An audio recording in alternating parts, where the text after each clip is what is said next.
Well, welcome to the next Energy Media webinar. We're going to be talking about industrial policy, green industrial policy today with Dr. Jared Finnegan, who is an assistant professor in public policy at the Department of Political Science at the University of College London. So welcome to the webinar, Jared. Thanks very much. Happy to be here. Well, this is near and dear to our heart because we have a theory of change, an energy transition theory of change here at Energy Media. And it's all about, it comes in two parts. And I'll just set the stage here for the audience as well as yourself. First of all, we track clean energy technologies on the S curve, on the adoption S curve. So at the bottom of the S curve, it takes decades for solar panels to get introduced in the late 70s to become competitive in the 2020, let's say. And then there's EVs and there's wind turbines and batteries and so on. But once they cross that inflection point where they become competitive in the marketplace, then they're on the hockey stick growth. And that's the second part where we as journalists, track disruption in industries at the global level, the regional level, and business models. And that's why we're so interested in industrial policy, because what's driving the energy transition is, at the moment, China, which has very deliberately used industrial policy to grow and scale up to enormous capacity wind and solar and EVs and batteries and heat pumps, the main technologies that are driving the energy transition. Your focus is on the politics of that. And with that, with our theory of change as background, maybe you could describe your work in this field. Yeah. So I'm interested in how policies that might seem really great on paper. So, for example, policies that get technologies along that S curve, get them more mature, get them market ready, and other kinds of policies that could drive decarbonization, or policies that could improve industrial competitiveness, et cetera, and also drive decarbonization, kind of classic industrial policy, green industrial policy. I'm interested in those policies, they might look really good on paper, but how do we actually get them through a political system? How do we get them through a parliament? How do we get the executive to sign off on them? How do we get them implemented? How do we get them actually reducing emissions? And I think that there's a lot of fantastic work on, which goes back decades, on the kinds of policies that we should be adopting. And our colleagues in economics have done some really great studies showing that these policies do work to actually reduce emissions. But the tricky part is the politics. And I think right now we're in a period of where climate is declining in salience and governments are backtracking. You guys will all know what Mark Carney just scrapped part of the carbon tax, and Trump is unpicking US climate policy. Even in Europe, there's backtracking at the EU level and softening of regulations. And so I'm interested in trying to understand how the sort of the political pathways, we might say, to getting, as you sort of complement your guys' work, the kind of political pathways that can shepherd technologies and policies kind of from the design phase to adoption to implementation. Well, I'm glad you brought up the Canadian consumer carbon tax because, of course, we have had two, the consumer side and the industrial emitters carbon tax. And I interviewed Natural Resources Minister Jonathan Wilkinson a couple of years ago. We was at a press conference, and I asked him to define industrial policy, and he said it was carbon tax, regulations, and pots of money, basically subsidies. And I kind of took issue with him over the inclusion of carbon tax as an industrial policy. But let's assume for a moment that it is.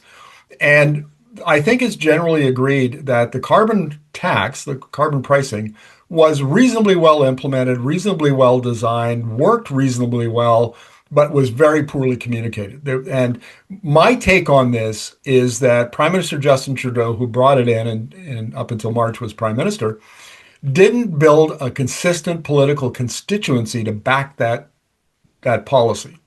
And so what that allowed politicians like Pierre Poilievre, the conservative leader at the federal level, what it allowed him to do was then come in and tap in, create dissatisfaction with the carbon tax, and then build his Axe the Tax campaign, and then build enough political momentum that the government felt it had to scrap it for political reasons.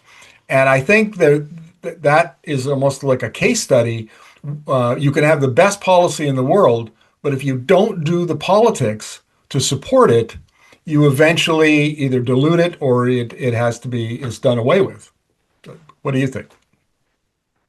Yeah, I think it's going to be a case study. I mean, I know I'm going to teach it, for example, to my students. I think it's a really important case study of how so that kind of model of a tax and dividend, a rebate back to households, that was a kind of second generation policy. The kind of first generation carbon taxes, carbon pricing, which Nordhaus was talking about in the 1970s. I mean, these have a very long kind of intellectual history, and even longer when you think about Pigou in the 1920s writing about externalities, and you can use taxes to correct for them, et cetera.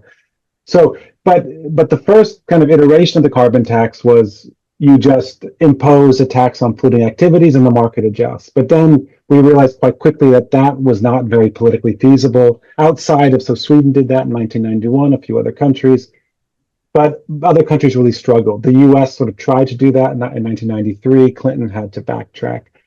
Then you have the next version, which is the idea was it would make it more politically feasible. Is okay, we're going to tax households and businesses, but then we're going to return money back to them, and that was the liberal strategy for Canada. And now that didn't seem to work, and I think for the reasons that you mentioned, and I would only add, another one, which is in my work I study institutions or kind of the structure of society and the structure of the political of the polity of the government, the rules that sort of the rules of the game, we might say, political rules of the game, and what I found and sort of tried to theorize is that there are some countries, Canada included, that have majoritarian first past the post electoral rules, and this means that you oftentimes have two major parties that have no incentive to agree on anything because you need to win the next election by beating up on your opponent. So there's no possibility for cross-party consensus. And oftentimes elections are highly competitive in this sort of environment. And we see that again, the UK, Canada, Australia, the US. And so the incentives, and there's a number of papers on this, not with climate change in particular, but other kinds of tax policies, pricing policies.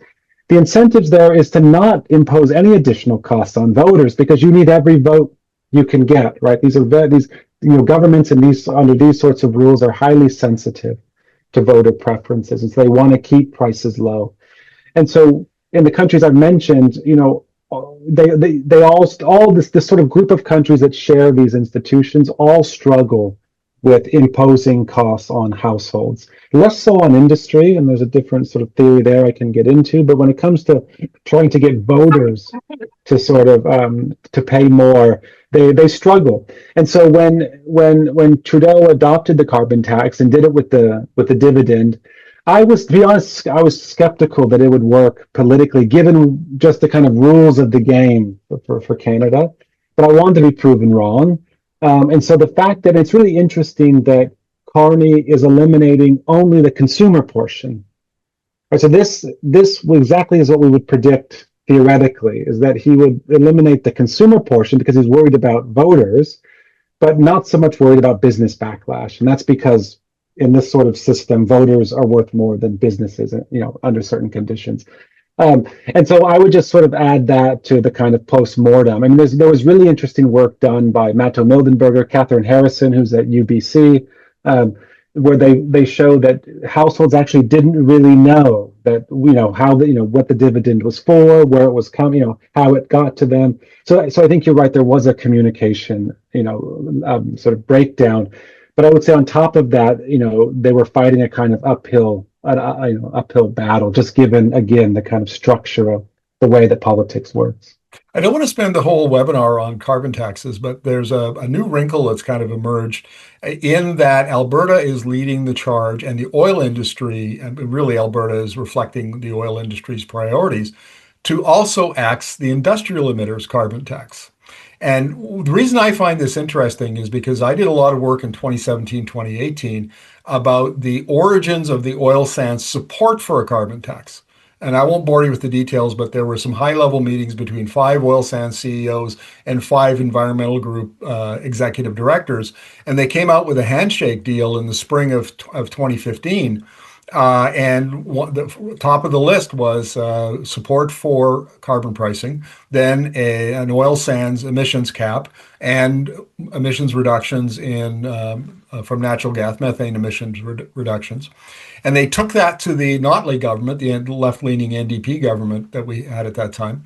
And some of that was incorporated into the climate plan, which came out in November of 2015.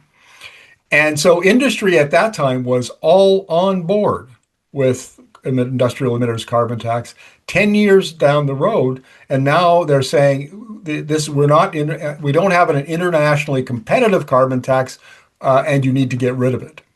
And the irony here is that while the carbon price, industrial emitters carbon price is set at $95 a ton, behind the scenes, and most of you won't know this, behind the scenes, the government has issued so many free emissions credits that they've effectively brought the price down to $27 or $25 per ton from 95. So they complain about it being 95, but they're only paying 25. And this is all about political perception and political posturing on behalf of the Alberta government. Yeah, I mean, those tactics you mentioned, those are kind of, time-worn tactics of emission-intensive industries and sort of businesses more generally. And, I would be even, you mentioned in 2015 they were supportive. I would be skeptical that, what their true view was. I mean, oftentimes we see, and ExxonMobil admitted this with, I think it was a Greenpeace and an undercover operation talking to Exxon lobbyists in DC, and Exxon will say they're for a carbon price because they know it's not going to happen. And so they need to say they're kind of for something, so because now it's not really politically feasible to say you're against, to kind of deny climate change and to say you're against every policy. And so you kind of say you're for a policy that really doesn't have any political feasibility. And then if that policy does get adopted, yeah, you pretty quickly, find a way to oppose that again. And oftentimes the way these policies, and politically, again, the difference between a kind of textbook policy, whether it's green industrial policy or carbon pricing or any regulation, the textbook one would be to impose the full, in the case of the industrial carbon price that you mentioned, impose the full price and try to ratchet that price up over time to get industry to move towards lower emission activities. But in reality, that's oftentimes not feasible, at least as a first step. And so what governments need to do is they need to offer some form of compensation to business. And they do that by reducing those headline tax rates, by offering other kinds of goodies, grandfathering in, giving away free allowances, grandfathering in other things, sort of historical emissions. There are lots of ways to do it. And basically every serious climate policy adopted has taken this route because it's very politically difficult to kind of impose a high cost on business. And so, but even then, the fact that they're kind of, upset about it and making a big stir, it's exactly as you mentioned, it's the politics, it's political perception. It's about, I think one thing I think that's become clear to me, and maybe to all of us over the past 10 years, is how much emotion, how important emotion is in politics compared to rational scientific argument. I mean, rational scientific argument doesn't tend to sway people very much, but good, pithy, political taglines, slogans, narratives, stories, those really, can be emotionally evocative and really move the needle politically. And I think sometimes us in the climate policy community tend to think that actually more technical knowledge, more kind of lectures, more kind of I'm skeptical now that that's, what we need. But We had a number of well-known economists like Dr. Andrew Leach from the University of Alberta, who, when the proposal was made, to basically get rid of the consumer carbon tax, if they just understood it better, if we had done a better job of explaining it, they would be supportive. No, I want to flip the script here a little bit, Jared, and talk about your homeland, the United States, and what's happened since Donald Trump became president on January 20th. Because I read a speech from Gina Raimondo, who was the Secretary of Commerce in November of 2022, and she said, "Look, we learned in early years of COVID, like 2020, 2021."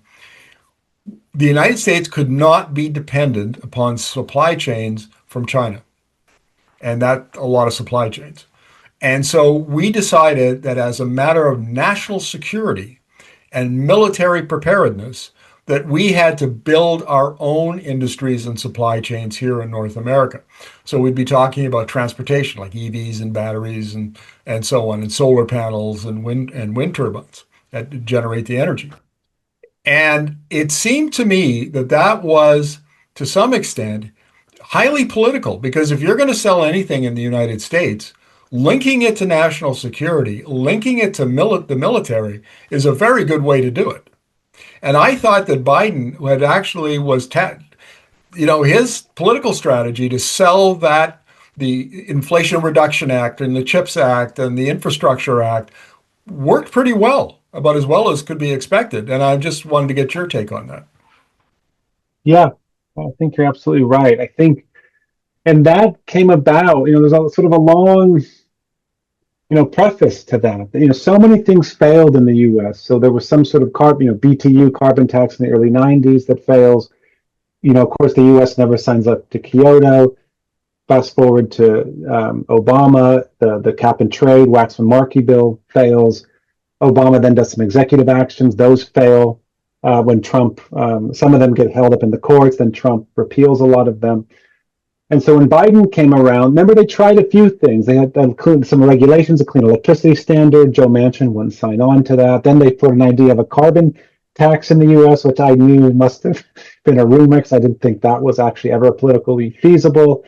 And then they arrived at this package of basically all carrots and no sticks. So impose costs on nobody, except for a few very large corporations through a new corporate tax that was connected to the bill, and then give away tax credits, subsidies, basically, and tie that to a story not necessarily only around emission reduction. That was part of the story, but the other part of the narrative was around, as you mentioned, national security, onshoring supply chains, because, they're right? I think now the West sort of recognizes that our, supply chains, because of the 20 plus years of globalization and integration of the global economy, we don't make very many things in the West anymore, and we're highly dependent on China and other economies, but mainly China especially for, as you mentioned at the beginning of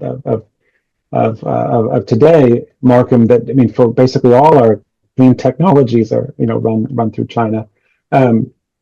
So there was the emission reductions, there was the narrative around onshoring supply chains and national security, and then there was a third narrative around local economic development. But this is money coming into local communities that would create jobs, create growth, and they had some really cool things in that, in the IRA. So you would get extra tax credits if you were a company, if you invested in a community where a fossil fuel plant had shut down, right? Or a fossil fuel, you say a coal mine would shut down. Then if you invest there, you get even more subsidies. You'd get extra subsidies if you paid your workers prevailing wage, right? If you hired union members. So these were all, and you could see why for the Democratic president, this also kind of knits together very nicely a coalition.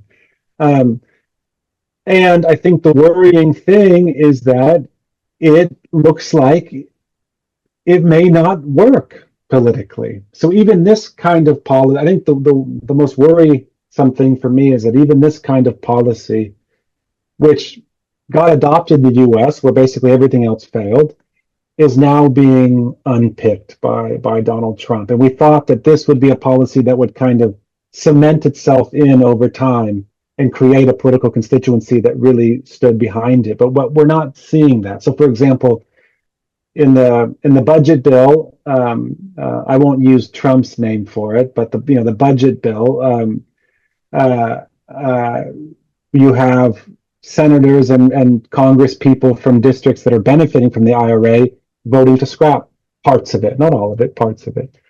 And so I think that's something that we really have to wrestle with. That this kind of green industrial policy, which from a kind of perspective like mine, a politics scholar perspective, is like, oh yeah, politically this should really be easy to sell. Is still being unpicked. I mean, we don't know. The ink isn't dry yet. We don't know what exactly is going to happen. But it looks like it. Trump has his sights set on it. One of the things that I thought the Americans did really well is appoint evangelists in key positions. So Jigger Shaw. Now I don't know if the audience knows Jigger Shaw very well, but he's been known for 20 years in the American clean industry, clean energy space, and he's very well respected. He's actually I've listened to interviews with him, and he's you would think he might be left leaning or centrist, and he's kind of not. He's an investor, and he's very much a capitalist. And so they appointed him to run the loan program in the Department of Energy, and all of a sudden they had, I got 45 or $50 billion to give away, and Jigger Shaw was everywhere, everywhere. The man he was all over LinkedIn. He was flying around the United States giving speeches. I mean, he was an evangelist, but he wasn't the only one. And they empowered a lot of people like that to get out into the community, get out into the business community, and do the kind of political, that's not political organizing, that's not the right word, but you know what I mean, to build that political constituency and the support for it that the Trudeau government did not do for the carbon tax. And I thought that they had made a decent start on building political support, but of course, in your polarized political culture down in the States, it didn't work. But at the end of the day, I actually thought they had a pretty good strategy. Yeah, I would agree with you. And to be honest, I thought it was going to be harder for Trump to unpick it. And again, we don't know what the Senate bill will look like. We don't know exactly what the budget bill is going to look like. But I thought it was going to be harder to unpick, and he wouldn't go after it, in the first few months. But that's what he's doing. Just the last thing I'll say on this is I have a great PhD student here at UCL, Aiden Miao, and he's doing his whole PhD on green industrial policy. And with him, he's leading the project, but I'm working on it with him. We're looking at whether private sector investment that was driven by IRA subsidies, whether counties that received that rewarded the Democrats. Or, I mean, that's a kind of key thing we'd want to know is, are communities that are getting this money and seeing projects being built, factories, et cetera, being built, maybe some jobs being created, are they actually sort of rewarding the Democrats with votes? And we basically can find no evidence of it. And so we're trying to figure out what exactly that means, but we don't find evidence that it hurt the Democrats. So that's a good thing, because oftentimes with these studies, if it's a carbon tax, for example, in some cases we find that the government actually suffers. So there's a really nice study on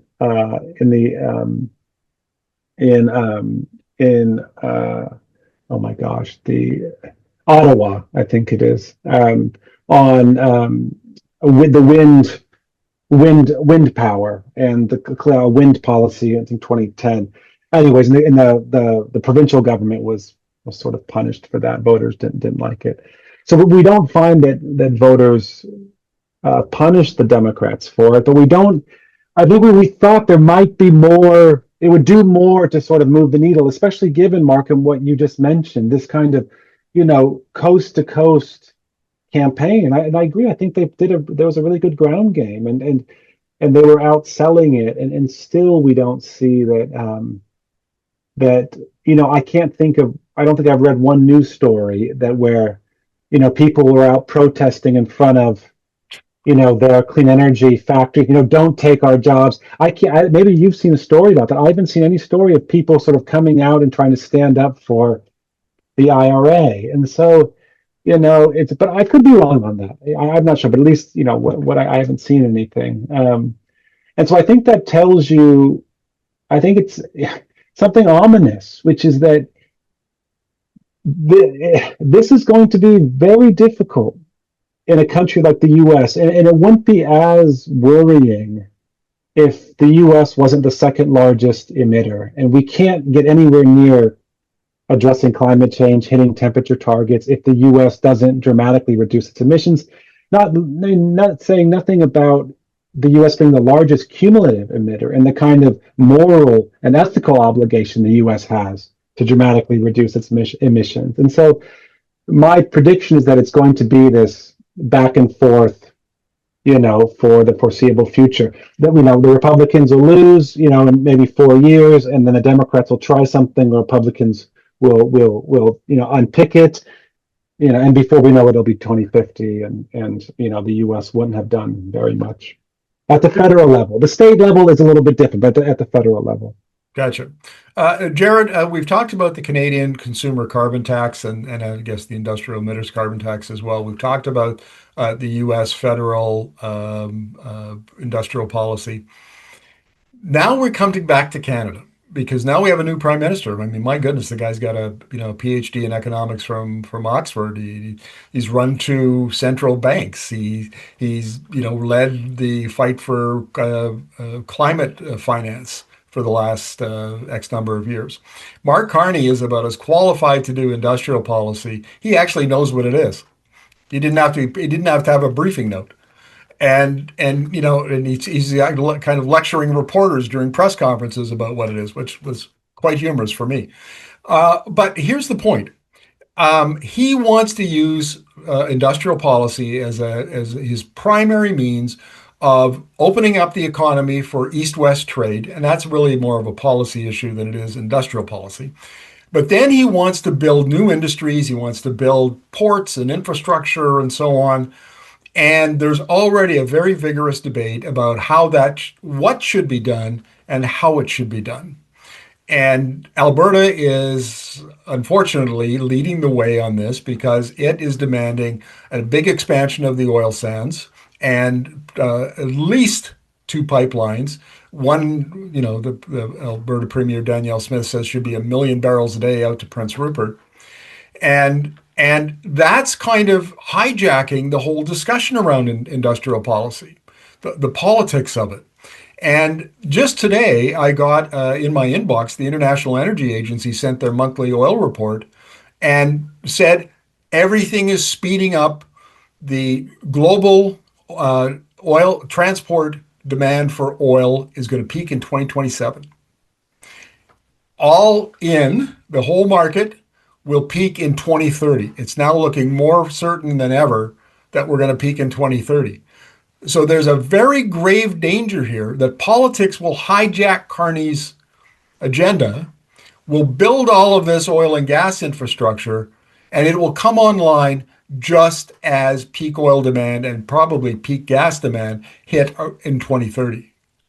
That's the concern. And it will be a lot of resources and a lot of political capital spent on that and wasted. And we'll wind up with stranded assets and we'll be in trouble. And getting that message out is incredibly difficult because we're trying here at Energi Media. That's a big focus for us.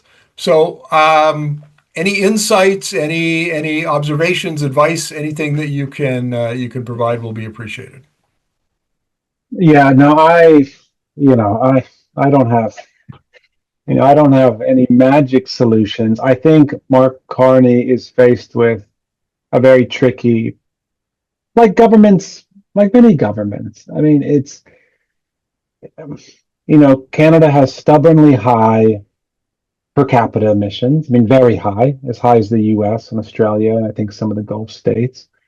And that's mainly to do with, as you mentioned, the oil sands and also transportation. Just like in the US, very high transportation emissions because of the way our cities were designed in North America, et cetera, et cetera. Um,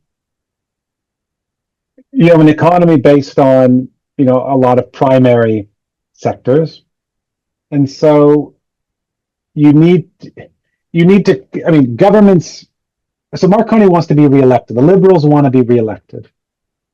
Do you guys, is it 4 years or every 5 years do they have to call an election? But I don't know. between four When and is he? 5 years. Okay. So he's up, so he could be up in as soon as 3 years, it sounds like. And so you have to find a way to get some economic prosperity going, and you don't want to necessarily threaten key industries. The tricky part for Canada is that the key industry is extremely emissions intensive. So if you're going to do anything about climate change, you need to talk about and do something with oil and gas.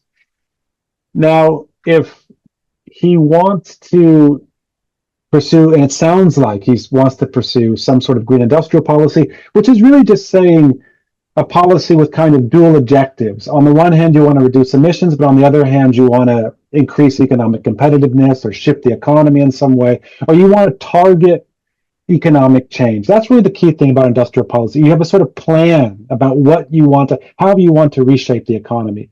While a carbon tax is not really industrial policy, oftentimes it's just a flat, it's just a tax put out in the market, and the market just sort of adjusts, and you don't really know where you're going to get to. With industrial policy, you're trying to structure where you get to as an economy. But the problem with the industrial policy route is it can be extremely expensive. And so therefore you need to figure out, does he want to take on, how is he going to pay for it? So you either try to raise taxes, but he's not going to do that because given sort of inflation, cost of living. And so then do you want to take on debt? And I actually don't know Canada's debt to GDP ratio, but I don't know the sort of appetite for taking on more debt, which essentially could be going to oil and gas to get them to reduce emissions, which politically might be a hard sell to Liberal voters, right? That we're taking on debt to give to oil and gas. So I think he's in a tricky situation. And this is the last thing I'll say is that one of the kind of perennial critiques of green industrial policy more generally, because the government needs to have a plan. They need to try to think about where they want the economy to go. You need to pick some sectors over others. You need to pick some companies over others and support them. The problem, as you pointed out, Markham, is that you could support companies that in the end actually are just a really costly white elephant. So you put all this money into oil and gas, and then oil and gas demand peaks, and then you're left with all these stranded assets, and the government then is paying off the debt for X amount of years for something that doesn't actually help the economy or help create jobs, etc. So, but I think that's probably the route that he'll go. He'll do something around. Looks like he's doing something on, at least for households, on electric vehicle incentives. So it will be. I mean, the world is shifting to this model of subsidies, incentives, and away from a model of taxes and regulation. And so I think Marconi kind of can smell, can read the political winds and will go in that direction. Again, how far he can go will depend on how much he's willing to spend on that. Bentley Allen is a big proponent of saying industrial strategy and policy, because and all you have to do is look at China to understand the role of industrial strategy. 20 years ago, China said, okay, we want to transition over from making, low value things like shoes, and we want to get into high value technologies and so on. And so they put in place they had a strategy, and they adopted it at these plenums that they have every 5 years, where they have national economic strategy. And they adopted this as strategy, and they said, we're going to dominate in wind and solar, EVs, batteries, and those were the big four. And we're going to put in place, that's our strategy, and here's the policy framework.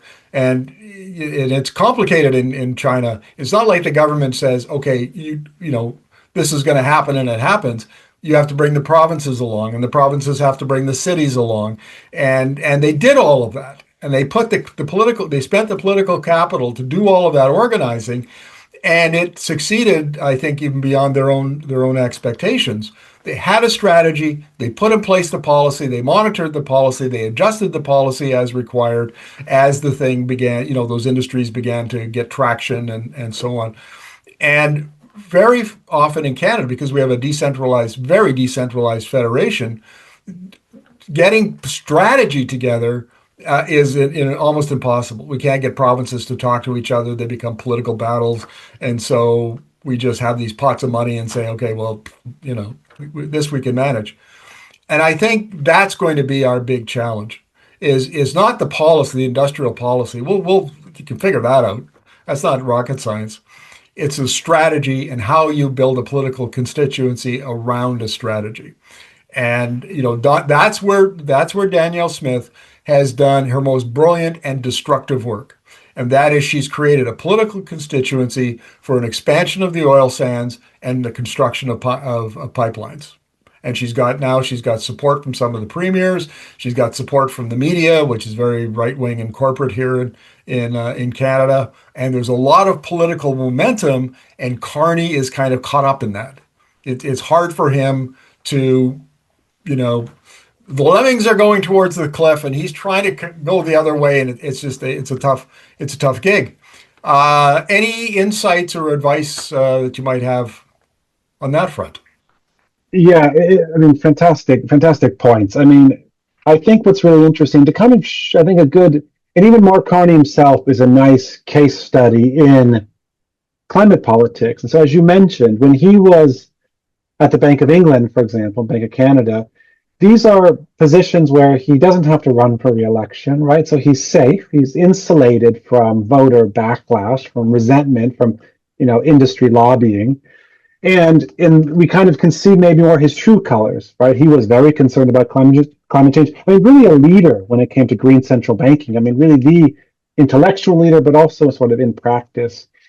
But now he's a politician, which means you need to appeal to supporters and try to gain more supporters. You need to try to win the next election. The incentive structure is totally different. And so we see him pretty quickly axe the tax, which is, he didn't put it in those terms, but basically part of the tax. And so I think that just gives, and like as you mentioned, I'm way more about the Canadian context than I do, but it sounds like he's getting wrapped up in a narrative around what the future sectors for Canada should be. And I imagine those sectors are very well funded and they employ lots of people. They're very important for the national economy. And so all governments are going to be careful and nervous about, potentially, undermining those sectors again, because they're interested in, they want to do well at the next election. What you're mentioning about Bentley Allen's absolutely right. You need a strategy, and you're right, Markham, to point out policy is almost. I mean, we have lots of good ideas about policy, lots of good research, and sometimes, if you have a majority, you can get it adopted, right? It's kind of actually doing it and keeping it in place and implementing it that's really tricky. And a lot of my work currently, I'm working on a book with Jonas Meckling, who's at UC Berkeley, and we're trying to think about the political pathways for energy transitions, and part of this, and this speaks to the question of an industrial strategy. And what you find is that countries that can do an industrial strategy, and China is the case in point, but also after the war, it was Japan, it was South Korea, it was Taiwan, the kind of the quote unquote Asian tigers. You had France doing industrial strategy, their nuclear program, for example, in the 70s after the oil price shocks. And there's a lot of really interesting work that there are preconditions to this. It's not as if governments can just do this. There are preconditions. You need certain institutions in place, and things like, for example, a highly organized business sector. When the business sector is very fragmented, doesn't really know what it wants, and can't speak with one voice, then the government is constantly trying to do negotiations across a variety of business actors, which just increases the cost, increases the time, and everyone gets frustrated. Right, labor unions as well, ideally would be highly organized, right? So they can speak with one voice. Of course, in China, labor unions don't really matter for anything, but in other countries, labor unions are really important and brought into the negotiations and the vision. You also need, cross-party consensus because these are long-term policies. They need to be in place for decades. And so it's not going to work if the opposition hates it because as soon as they win the election, they're just going to repeal it. And so you're exactly right to point out you need industrial policy, and then you also need a strategy and institutions behind it that can really deliver that. Because it's you need some sort of organizational capacity. You need to be able to negotiate and bargain and come up with something that is that basically all the key actors in society can get behind. Otherwise, it'll fall apart, in a matter of years. We're going to have one more question, Jared, and then we'll open it up to questions from the audience. And folks, if you have a question to ask of Jared, please go down to the bottom of your Zoom screen, and you will find MC. If anybody can't find the hand button, the hand icon. Click that and it'll show up on my list here. And then once we're finished with the next question, we'll begin calling on you in the order that I see them on my screen here. So, and if you don't know where the hand icon is, you can chat with MC and she'll help you out with that. Okay, Jared, the last question here is, we are at an inflection point in economic history, I think. What we've seen this many times over the years. We have these kind of industrial revolutions, technological revolutions. You can see graphics that are created where you've got 6 industrial revolutions since the first one in the 18th century, or 4, or 5, or whatever, however you define them. But clearly, we're moving from one epoch to another in terms of digitalization, in terms of how we define energy. It's no longer a commodity. It's now a technology that generates electricity from capital, those sorts of things. And the danger here, and I don't think that we in the West have really awakened to it yet, the danger is China is now leading in the next economy. There's no doubt in my mind that's true. And other Asian countries are starting to follow. India's beginning to get its legs under it.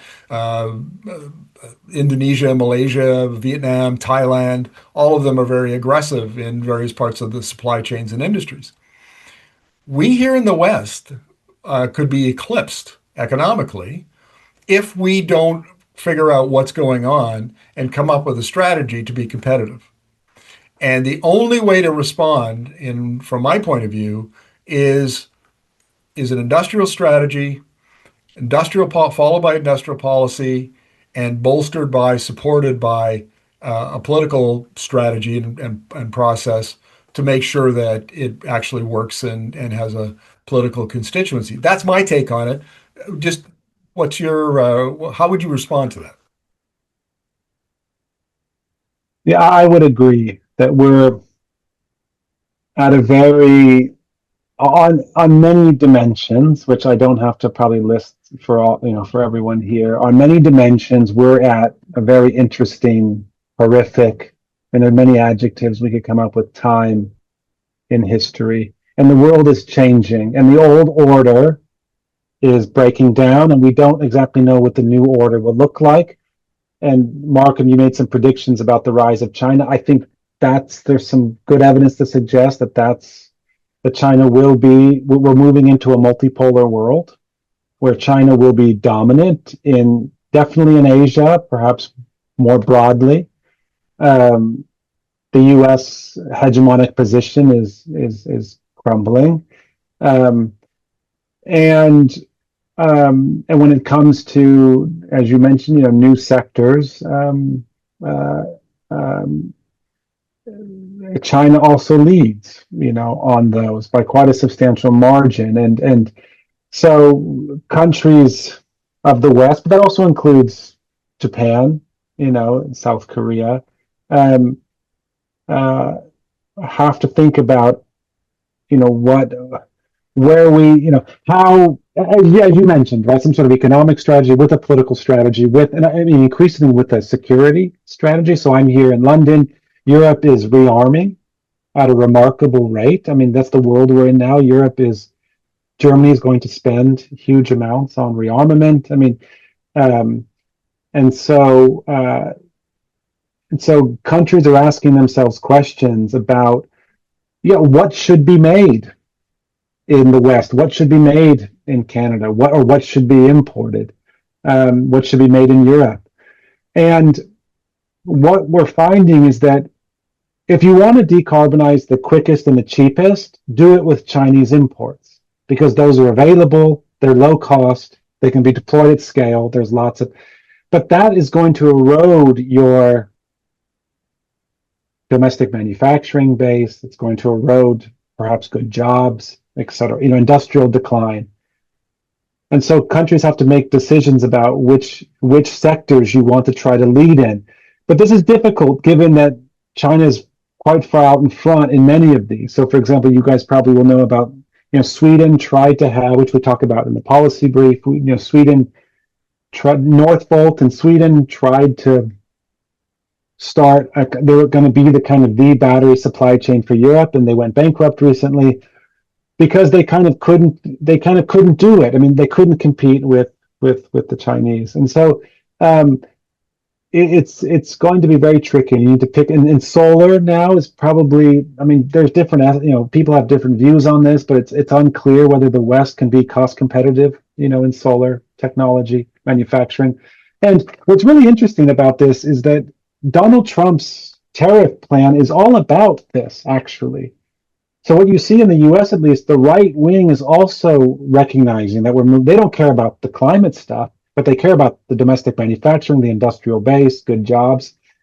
And so the writing's on the wall, I think, for both sides of the political spectrum. The question is, what exactly do you prioritize? But tariffs are a way of incubating and insulating the domestic economy. And that's the kind of classic use of them. You protect sectors with tariffs. You try to get the sectors more mature, and then you open back up.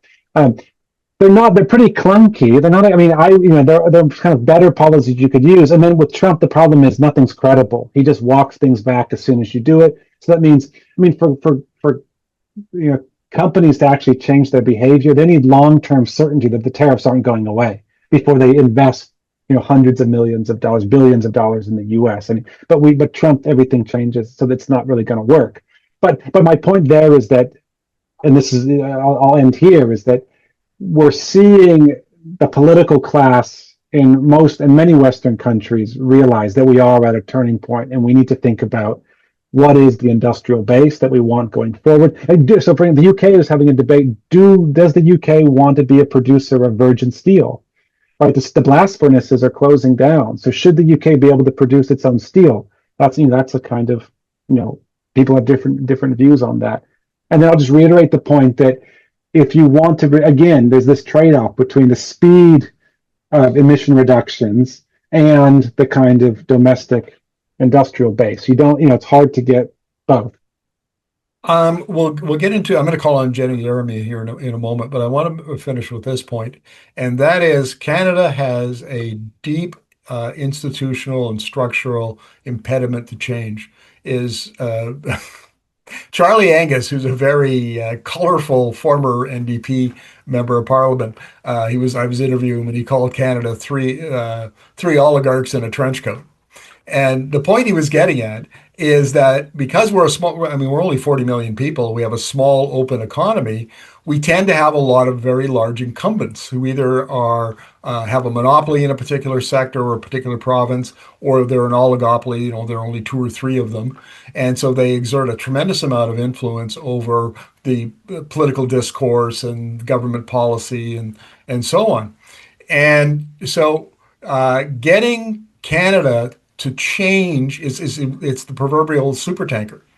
It's a lot of work to get it to change, and it takes a long time, which is why people like Danielle Smith can be as successful as they are. But here we're at Energy Media, that's what we're all about. That's what we're all about is we need a new direction. We have some ideas for that. We need to have the conversation first so we can discuss these things, and then hopefully we can have a strategy and and policy change after that. Okay, enough of that. Jenny, you're up next. You've got the mic. Thank you, Markham. Thank you very much for this conversation. Really appreciate it, Jared. Um, yeah, so I agree with everything that's been said here, where politics is overruling any sort of sensical decision making in terms of industrial policy. So, from your point of view, what are some of the limiting factors that will help steer us when things fail? Like, so I'll be specific. One of my main focuses is water, and the fact that we don't include water in our analysis of energy choices, for example. Being specific, solar and wind don't use water, whereas oil and gas uses 3 or 4 barrels for every barrel of oil we produce. So these to me are some of the limiting factors that I would like to see in industrial policy. And I'm just curious, do you have like appreciating that the way that this is going is that we're not being proactive, we're not being, we're letting the embedded interests sort of rule the roost here. What are some of the collapse points where we can then lever the conversation towards things like water security and water preservation and restoration, for that matter? Like we talk about risk aversion for projects, but we're not talking about how we restore water on the landscape, for example. So I'll stop there. Thank you. Thanks, Jenny. Jared?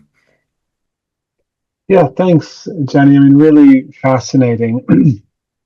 I mean, yeah, to be honest, I like the way you put that, limiting factors. And I think maybe if I understand you correctly, and correct me if I'm wrong, it's factors that maybe we push up against, and that causes us to go in a different direction.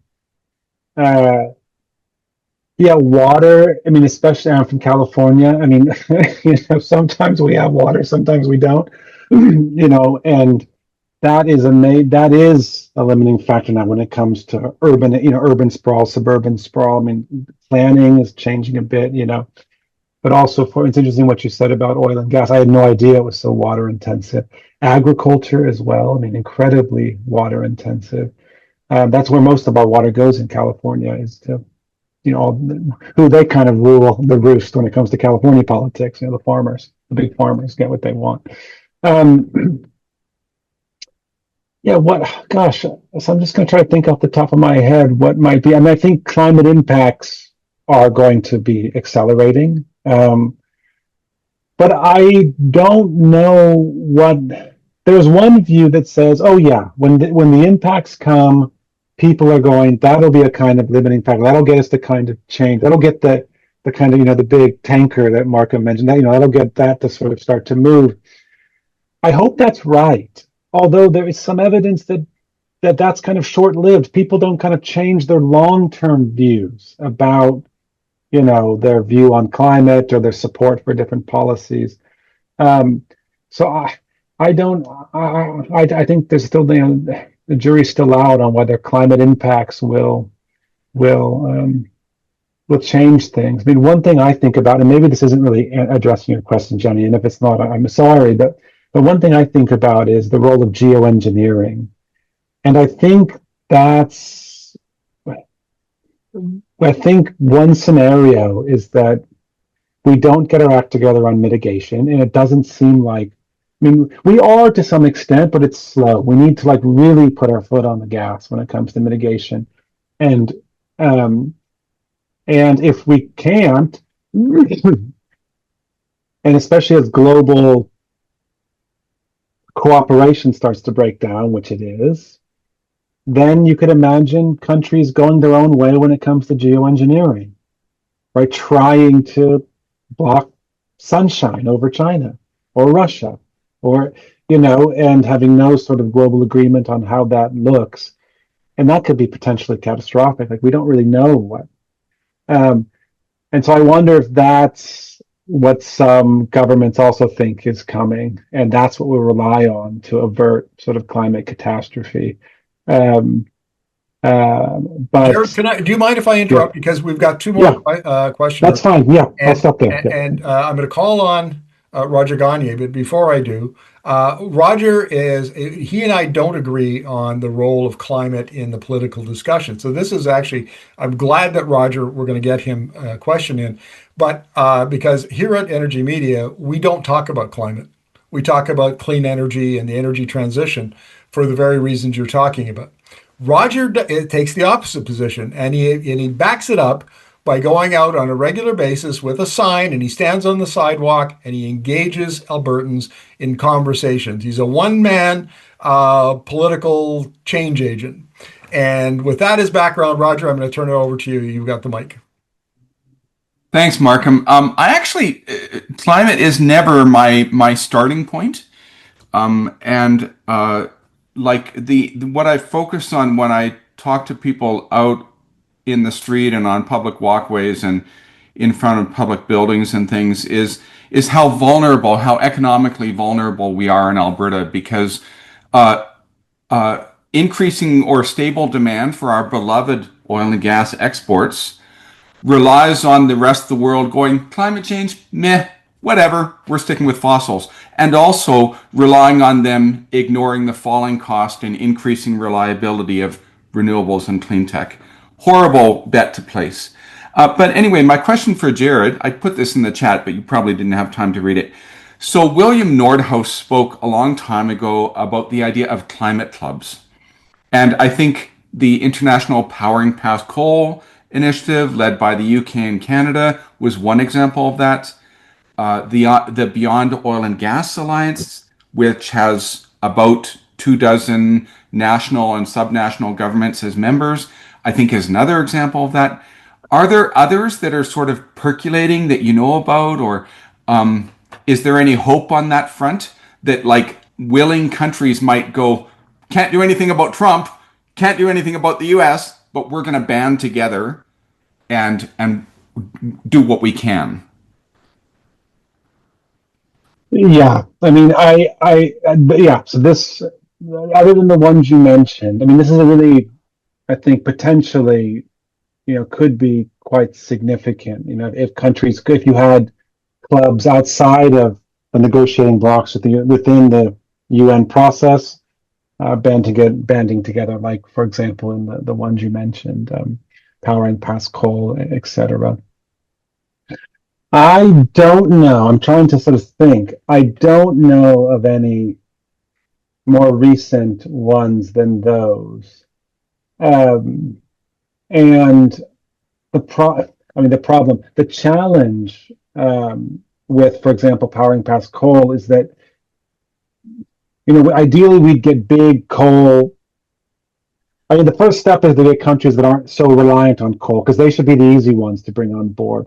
But ideally, we would see other more coal-dependent countries joining, and I don't know if that's the case. And to be perfectly frank, I'm not sure what's happening with the negotiations.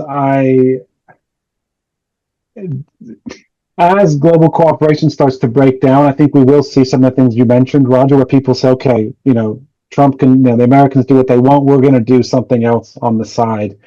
So maybe that is, we're heading in a more headed towards sort of a more fragmented international space. But yeah, I mean, the short answer is no, I don't know of any. And yeah, I'm not sure that I think the negotiations are kind of going in the other direction, in the sense it's kind of fragmenting and disintegrating, unfortunately. Before we get to ready, I would like to ask everybody who's attending today two things. One is go to our Energy Media YouTube channel and subscribe. And if you want to help support our work, you can also become a member and pledge as little as $5 a month. We did last month on YouTube alone, never mind all of our other platforms, we did 1.5 million views. That makes us, and for the Albertan audience here, by comparison, Ryan Jesperson's Real Talk show does about 200,000 or 300,000 a month. So we're already one of the largest independent media outlets in Canada. So support our work if you can. We'd really appreciate it. And also our Facebook, the Energy Media Facebook page. If you could follow it, that would really help us out. Okay, ready. You've got the mic.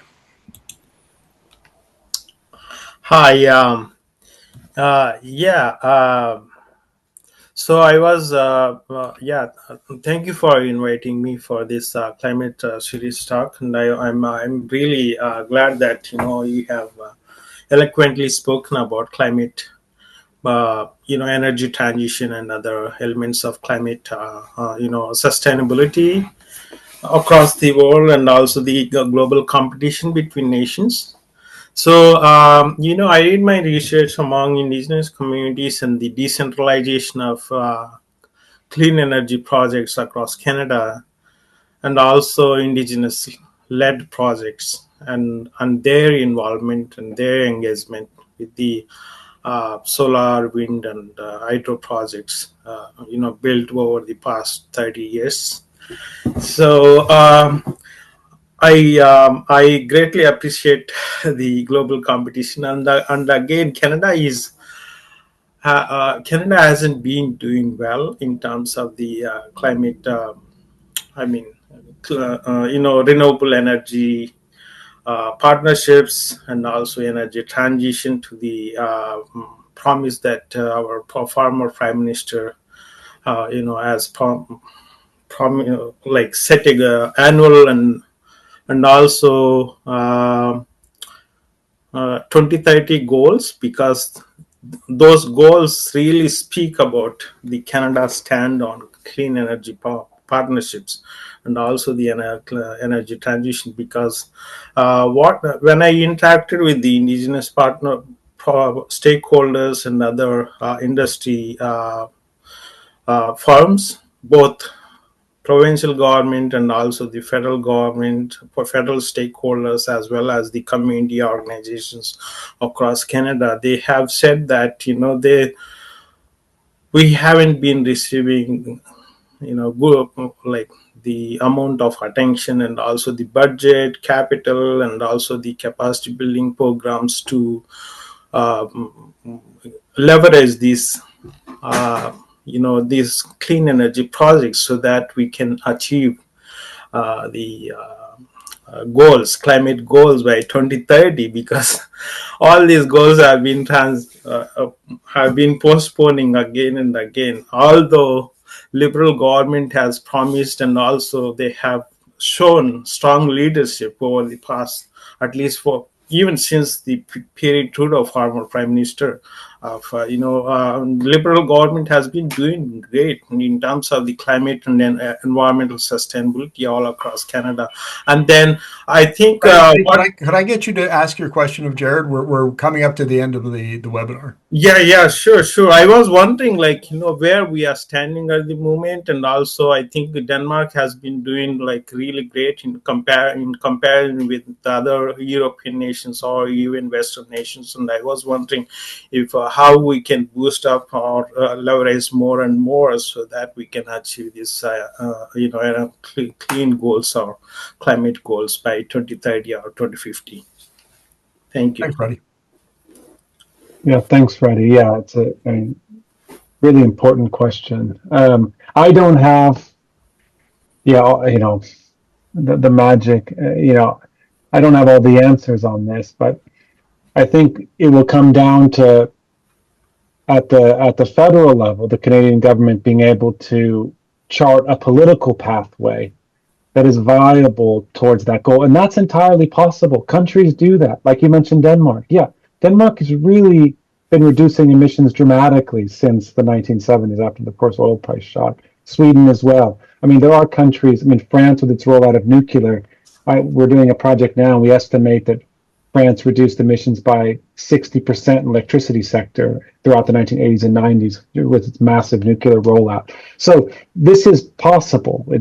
But you need to have a political strategy to get there, and I think so that would be something. I can just say a few basic ingredients, and I'll try to be quick. But things like some way to negotiate with business and with labor unions, because they need to be part of the strategy, part of the vision, some way to get political parties to agree. So having some sort of cross-party consensus is important because these policies need to outlast the government. They can't just disappear once Marconi loses, if he loses the next election. And so, these are the kinds of things you'd hope to see. But and so it is. I think we should hold out, some hope that this is possible given the right, political ingredients. But those political ingredients, we shouldn't kid ourselves. These can be really challenging. And right now, in particular, we're living through a challenging time in history, as we mentioned, which makes it even more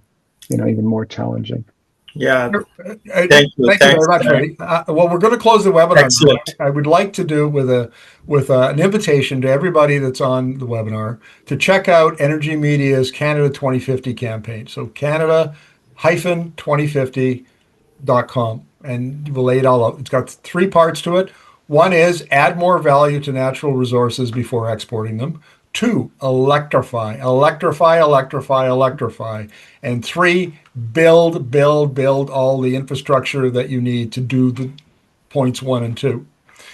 And we think that is a reasonable approach to both building out the economy away from dependence on the U.S., but also as part of the energy transition is electrifying, switching from oil and gas and to electricity generated by hydro and nuclear and wind and solar and geothermal and so on. So check us out and sign the petition and spread the word amongst your networks. Jared, thank you very much for this, man. We really appreciate your time and all the best. And we'll stay in touch. We'll have this webinar up in probably a couple of hours on our YouTube channel. So if you want to share it with your network as well, we'd really appreciate that. Thank you both. Thank you, Markham, and thank you, Jared, and also MC for the invitation. And I'll keep engaging with this energy transition talks as well in the near future. Yeah. Thanks, Reddy. Thank you, Gerald. Jared. Thank you very much for having me. It was really great. Thanks, everyone. Thanks to the audience. We really appreciate you showing up. And again, if you want to share this or view it, you can see it on our Energy Media YouTube channel. So long until the next one.